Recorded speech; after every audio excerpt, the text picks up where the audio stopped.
મંદિરો તો તમે ઘણા જોયા હશે, પણ કાગવડ ધામની વાત જ કંઈક અલગ છે. અહીંયા અમારે ખમકારી ખોડિયાર બિરાજે.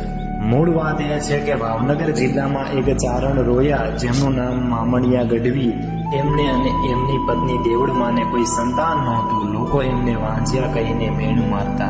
એક દિવસ મામણિયા ગઢવીએ શિવના મંદિરે જઈ પ્રાર્થના કરી. શિવજી પ્રસન્ન થયા અને આશીર્વાદ આપ્યા કે તમારે ત્યાં 7 દીકરીઓ અને 1 દીકરો આવશે.